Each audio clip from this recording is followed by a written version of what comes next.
Dengan darah mendidih, saya pergi ke sarang Kong Seok Ho, yakin bahwa orang tua itu adalah dalang di balik pembunuhan itu. Tapi dia tidak ada di sana, jadi saya melampiaskan kemarahan saya pada anak buahnya. Setelah pembersihan saya, Kong Seok Ho marah dan ketakutan setengah mati melihat keterampilan saya. Tangan kanannya melaporkan bahwa kekacauan ini semua diatur oleh Ko Jeongman. Apapun rencana Ko Jeongman, Kong Seok Ho bertekad untuk tidak membiarkannya berhasil. Setelah itu, saya dan Heng Ju kembali ke rumah Oh Gyeong Suk untuk menyelidiki. Di sana, kami menemukan daftar alamat orang-orang yang menerima senjata. Kami segera menyadari bahwa semua alamat berasal dari situs web misterius yang disebutkan Moonbike. Para penyelundup senjata telah memasang virus dan perangkat pelacak di situs web itu. Dan kemudian, sebuah kesimpulan yang menggigit tulang muncul di benak saya. Para penyelundup tidak hanya mengirimkan senjata kepada orang-orang acak. Mereka secara khusus menargetkan orang-orang yang paling putus asa dalam masyarakat. Orang-orang depresi seperti Oh Gyeong Suk, orang-orang terbuang seperti Lee Suk, dan korban ketidakadilan. Jelas ada seseorang yang ingin memanfaatkan orang-orang ini untuk menciptakan kekacauan, mengubah Korea Selatan menjadi tong mesiu yang siap meledak. Malam berikutnya, saya masih melihat Moonbike di rumah sakit. Melihatnya masih tetap berjaga untuk Oh Gyeong Suk. Saya tidak bisa menahan rasa ingin tahu, lalu bertanya mengapa dia membantu saya.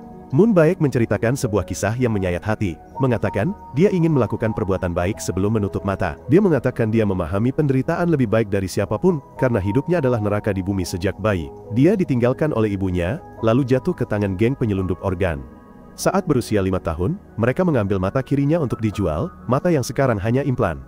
Saat berusia 10 tahun, mereka menjualnya kepada para pedagang manusia di Amerika, di mana bagian tubuh lainnya terus diambil. Namun, FBI menyerbu dan dia diselamatkan. Perasaan simpati tiba-tiba muncul dalam diri saya. Sungguh getir memikirkan bahwa ada orang yang memiliki kehidupan lebih sengsara daripada saya. Pada saat yang sama, di sekolah, Gyujin berusaha tetap tenang. Dia sangat ingin membunuh Song Joon karena semua perundungan, tetapi karena dia belum wajib militer, dia tidak tahu cara menggunakan senapan. Dia hanya menahan diri, menunggu kesempatan. Namun, Song Joon tidak mau melepaskannya. Preman itu meraih sebilah pisau cukur dan menggores punggung Gyujin, momen yang membuatnya meledak dalam amarah yang tak terkendali. Malam itu juga, Ko Jeongman, mengenakan topeng, menyelinap ke rumah sakit. Dia datang untuk membalas dendam padaku, yang telah membuat puluhan anak buahnya makan garam. Dia menemukanku di lift dan berniat menyerang. Tapi Moonbike masuk, menghentikannya tepat waktu. Konfrontasi menegangkan, tetapi gangster itu tidak punya pilihan selain mundur. Setelah semuanya mereda, Moonbike dan aku berpisah. Tetapi saat Moonbike berbalik, sekelompok orang asing mendekat, dan kemudian sebuah kebenaran mengerikan terungkap. Pria yang selama ini selalu berada di sisiku, ternyata adalah dalang di balik semua kekacauan ini. Moonbike-lah yang mengirimkan senjata kepada orang-orang yang paling putus asa di masyarakat. Dan itu bukan hanya beberapa senjata. Organisasinya mengirimkan sepucuk senapan kepada geng Kim Yun-soo, tetapi kudeta itu merusak rencananya. Dan aku, terbukti menjadi duri yang sangat besar di matanya. Saat dia memeras otak memikirkan langkah selanjutnya, seorang bawahan yang tidak bisa menjaga mulutnya, terus mengoceh tanpa henti. Moonbike, dengan mata dingin dan tanpa jiwa, melangkah maju dan membunuhnya tanpa ragu. Film ini memutar ulang adegan 20 tahun lalu, saat Moonbike masih kecil di Amerika. Perdagangan senjata merajalela, dan dia, seorang anak yang dibesarkan oleh mafia, tidak asing dengan senjata. Setelah menemukan dan memusnahkan seluruh geng yang mengambil organ tubuhnya, dia didekati oleh seorang pedagang senjata bernama Jake. Jake sangat terkesan dengan seorang anak yang bisa menjatuhkan seluruh geng sehingga dia mengadopsinya. Sebagai hadiah, dia memberi Moonbike mata kaca untuk menggantikan mata yang dicuri. Itu adalah mata palsu, dengan iris biru kehijauan. Warna biru kehijauan itu kemudian menjadi julukannya, Blue Brown Cetacean Dye. Jake kemudian melatihnya untuk menjadi pembunuh dan pedagang senjata yang kejam. Bertahun-tahun kemudian, saat sudah dewasa, Moonbike meminta izin Jake untuk memulai penembakan gratis.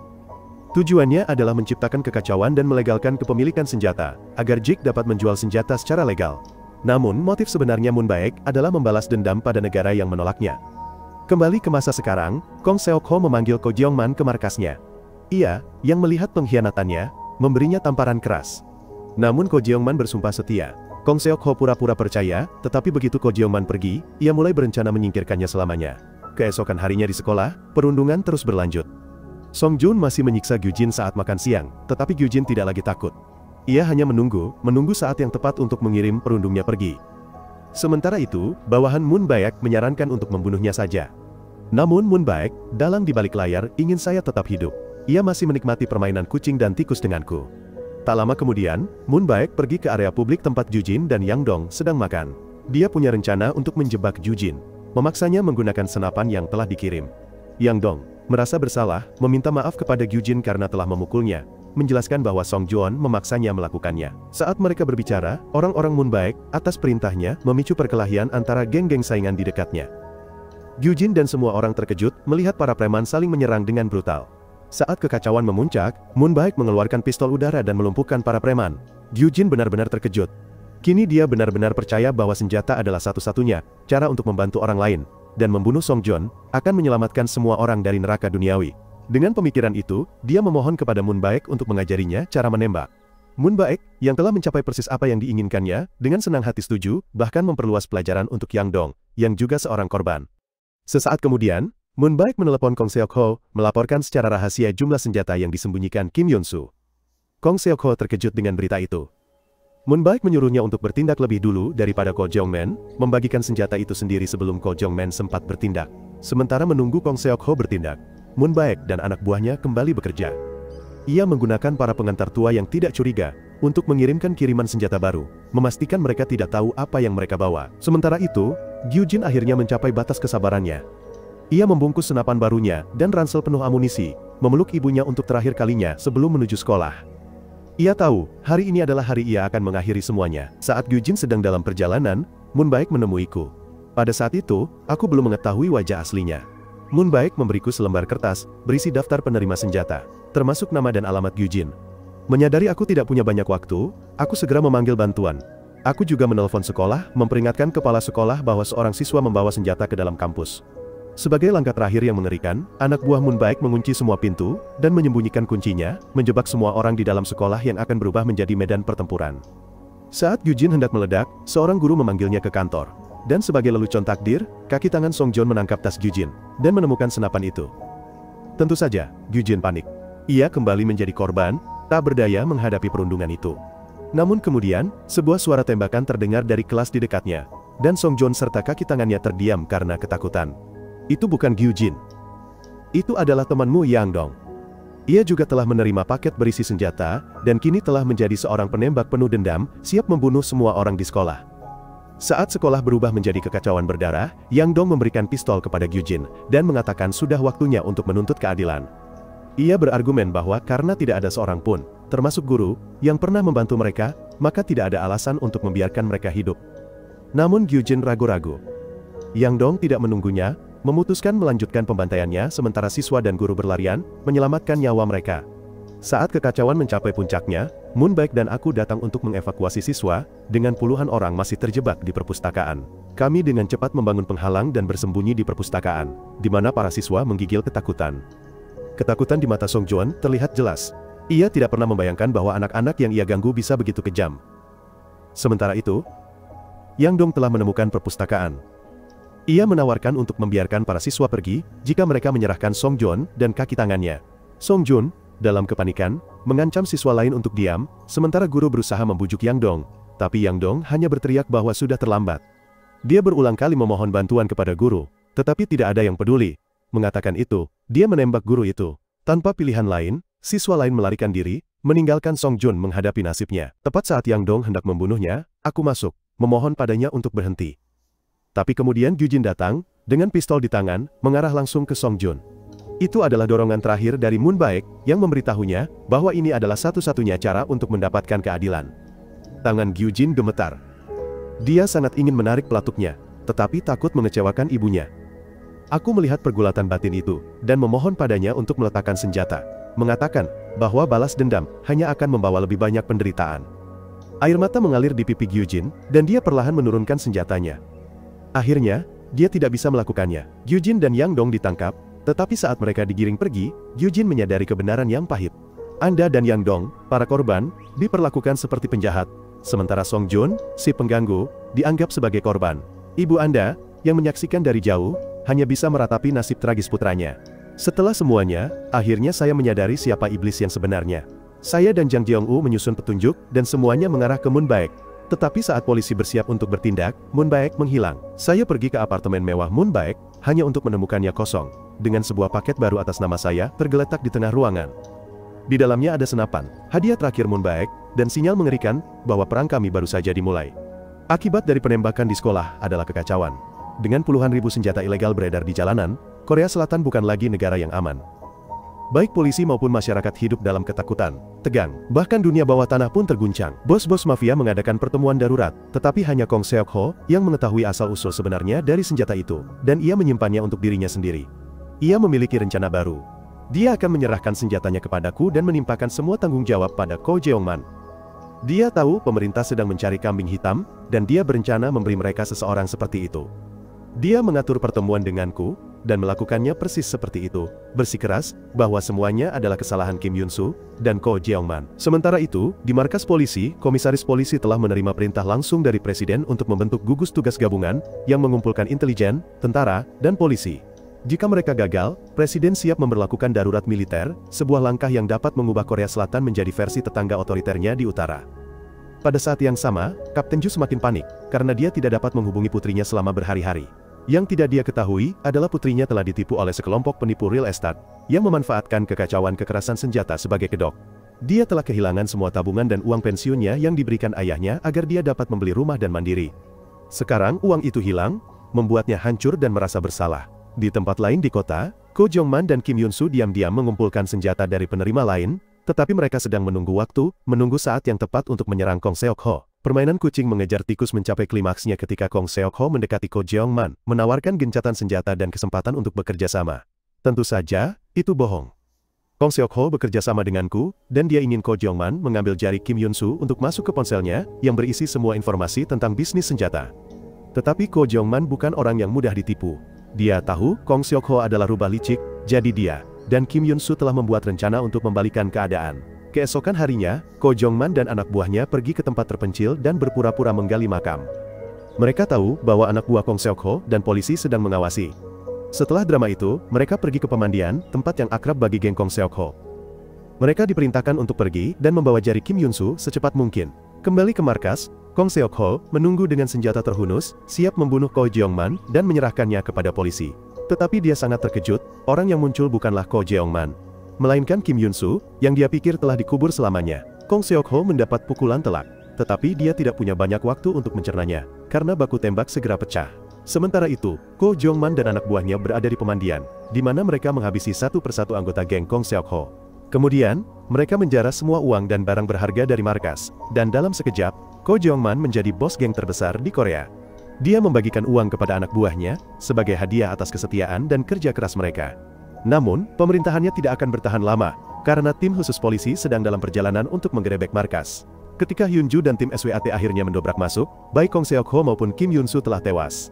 Tapi Ko Jeongman adalah pemenangnya, dan sekarang dia adalah raja. Polisi sedang memburunya, dan konfrontasi terakhir akan segera dimulai. Ketika baku tembak pecah, saya mengambil senapan runduk, dan berangkat memburu Ko Jeongman. Ko Jeongman berusaha melarikan diri dengan mobil, tetapi saya tidak akan membiarkannya lolos. Saya memanjat ke atap sebuah gedung di dekatnya, dan dengan tembakan profesional dari jarak jauh, saya merusak ban mobilnya. Ko Jeongman ditangkap, dan saya mengakhiri perang geng.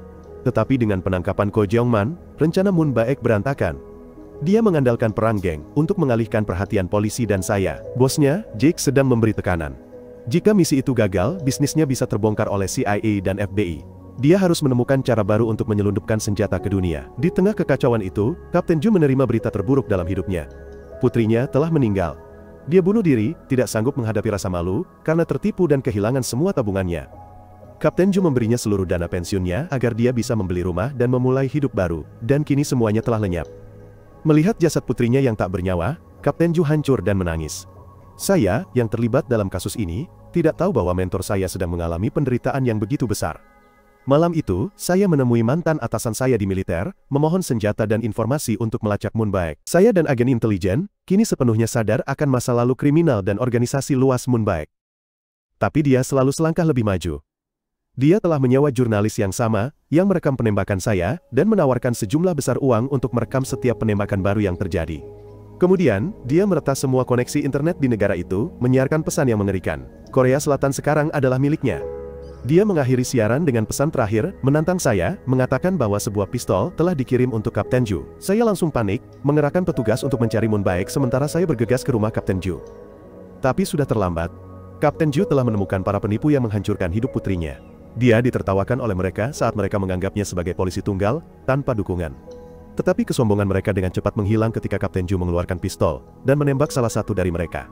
Pada saat itu, ketika dihadapkan pada kematian, kepuasan diri mereka berubah menjadi ketakutan yang ekstrim. Dari kejauhan, wartawan Moon Baek telah merekam seluruh kejadian, menyiarkan langsung tindakan kekerasan ini ke seluruh negeri. Tepat saat Kapten Ju bersiap untuk membunuh penipu terakhir, saya menyerbu masuk, memohon kepada mentor saya untuk berhenti. Suara saya juga tercekat karena emosi. Saya mengingatkan Kapten Ju bahwa dia telah kehilangan seorang putri, tetapi dia juga telah kehilangan seorang putra, yaitu putra angkat ini. Saya mengingatkannya akan kata-katanya sendiri bertahun-tahun yang lalu, ketika dia memberitahu Lido muda untuk tidak mencari balas dendam. Kini, pria yang mengajarkan pelajaran itu padaku kini akan melanggar aturannya sendiri. Kapten Ju tidak bisa mengabaikan kata-kataku, menangis. Dia tidak tahu bagaimana cara mendapatkan keadilan untuk putrinya, dan itu merobek hatinya. Moon Baek marah karena aku berhasil meyakinkan Kapten Ju untuk tidak menarik pelatuknya, akhirnya muncul. Dengan senapan di tangannya, dia melepaskan tembakan, menghujani aku dan Kapten Ju dengan peluru. Serangan itu brutal. Aku tertembak beberapa kali, dan Kapten Ju, saat melindungi anak angkatnya, terkena tembakan fatal. Melihat sosok ayahnya jatuh, amarah meluap dalam diriku, dan aku berusaha untuk bangkit dan bertarung. Namun, aku terluka terlalu parah, dan ditembak lagi, membuatku lumpuh dan tak berdaya saat melihat Kapten Ju menghembuskan napas terakhirnya. Moon Baek, pencipta tragedi ini, membiarkanku tergeletak berdarah, ingin aku melihat dunia yang dia ciptakan. Sebuah dunia di mana siapapun yang bersenjata dapat menegakkan keadilan dengan cara mereka sendiri. Kemudian, dia menyampaikan pesan yang mengerikan, berjanji akan mengirimkan lebih banyak senjata, kali ini bahkan untuk anak-anak. Sejak hari itu, senjata menjadi bagian normal dari kehidupan di Korea Selatan. Orang bepergian dengan senjata, dan para YouTuber mulai membuat video unboxing senjata. Negara itu tenggelam dalam kekacauan, dengan penembakan terjadi hampir setiap hari. Pemerintah dalam keputusasaan, siap untuk mengumumkan darurat militer, tetapi bahkan publik pun terpecah, dengan satu kelompok menuntut larangan senjata, dan kelompok lain menuntut legalisasi total. Di tengah semua ini, Moon Baek melakukan langkah kekuasaan terbarunya. Dia mendatangi pertemuan rahasia para bos mafia, dan membunuh salah satu dari mereka, sebuah demonstrasi kekuasaan yang mengerikan. Kemudian, dia melemparkan satu pistol ke atas meja, dan berkata bahwa dia hanya membutuhkan salah satu dari mereka untuk memimpin. Yang lainnya akan dibunuh. Para bos mafia yang ketakutan berebut pistol itu, dan ketika seorang bos baru muncul, Moon Baek memerintahkan anak buahnya untuk membantai yang lain. Seminggu kemudian, saya akhirnya sadar dari koma saya. Seperti yang Moon Baek janjikan, dunia telah berubah total. Dengan ayah angkat dan kakak angkat saya keduanya telah tiada, saya tidak memiliki apapun selain keinginan untuk membalas dendam. Setelah mengurus pemakaman mereka, saya mendapat telepon dari koneksi intelijen saya. Mereka menemukan ribuan orang berdemonstrasi di depan gedung Kongres. Saya tahu ini adalah bom waktu. Dengan kubu pro dan anti senjata di tempat yang sama, pertumpahan darah tidak terhindarkan. Saya bergegas ke tempat kejadian dan segera dihubungi oleh Moon Baek. Kami bertemu di sebuah gedung terdekat. Moon Baek dikelilingi oleh lusinan tentara bayaran sementara saya, masih dalam pemulihan dari luka-luka, terhuyung-huyung. Moon Baek, yang selalu pandai memanipulasi, menawarkan saya kerjasama. Dia menunjukkan masa lalu kita bersama. Keduanya ditinggalkan saat kecil, keduanya terluka oleh tragedi. Moon Baek tidak sepenuhnya jahat. Dia hanya ingin memberdayakan yang lemah dan memberi mereka sarana untuk mencari keadilan sendiri. Dia percaya bahwa dengan senjata, pilihan untuk menarik pelatuk adalah milik individu. Tetapi bagi saya, tidak ada abu-abu. Moon Baek bukanlah seorang pahlawan. Dia hanyalah seorang pria yang dibutakan oleh kebutuhannya sendiri untuk membalas dendam. Yakin bahwa dia tidak dapat menggerakkan saya, Moon Baek segera melanjutkan dengan rencana terakhirnya. Dia mengendarai truk yang penuh dengan senapan ke demonstrasi, membuka pintunya dan membiarkan para demonstran menyerbu seperti ngengat ke api. Melihat kekacauan itu, aku bergegas untuk menghentikan truk tersebut. Tetapi tentara bayaran Moon Baek sudah menunggu. Bahkan dengan lukaku, aku menjatuhkan mereka semua, tetapi sudah terlambat. Para demonstran, kini bersenjatakan dan ketakutan akan polisi dan tentara, memulai baku tembak yang kacau. Itu adalah kenyataan yang kejam. Senjata bukanlah simbol harapan, seperti yang dinyatakan Moon Baek, tetapi simbol ketakutan. Saat kekacauan mencapai puncaknya, Moon Baek muncul dengan bom asap, memfasilitasi para demonstran untuk menembak secara membabi buta.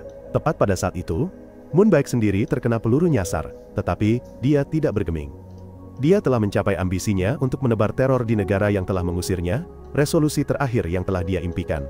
Di tengah pembantaian, aku melihat seorang anak laki-laki menangis, orang tuanya tertembak mati. Aku berlari ke arah anak itu, dan memeluknya erat-erat, melindunginya dari peluru yang berterbangan. Tindakan heroik itu direkam oleh salah satu jurnalis, dan ketika rekaman itu disiarkan langsung, opini publik mulai bergeser. Senjata tidak membuat mereka lebih aman, mereka justru menghancurkan mereka. Setelah penembakan mereda, pemerintah mengadakan peringatan untuk para korban, dan memerintahkan semua orang untuk menyerahkan senjata mereka. Sementara itu, jurnalis yang merekam saya sebelumnya dipromosikan karena video viralnya, tetapi pekerjaan barunya sebagai manajer tidak bertahan lama. Pada hari pertama saja, seorang wanita yang hidupnya hancur oleh sebuah artikel yang ditulisnya menembaknya. Sepertinya, karma itu nyata. Adapun Moon Baek, dia koma di rumah sakit, tetapi saya menyelamatkannya. Saya ingin mengungkap akhir dari organisasi bayangan tempat Moon Baek bekerja, tetapi seorang pembunuh yang dikirim oleh bos Moon Baek, Jake, untuk menghabisinya. Adegan ini tidak ditayangkan, jadi nasibnya tetap menjadi misteri. Akhirnya Oh Gyeong-suk, yang tertembak dan koma, sadar. Dan saya, akhirnya memiliki keluarga, mengadopsi anak laki-laki yang saya selamatkan, menemukan secercah harapan di dunia yang dilanda kekerasan. Inilah akhir cerita saya, pastikan Anda mengklik berlangganan saluran dan menyalakan notifikasi. Terima kasih sudah menonton sampai akhir video, dan sampai jumpa lagi.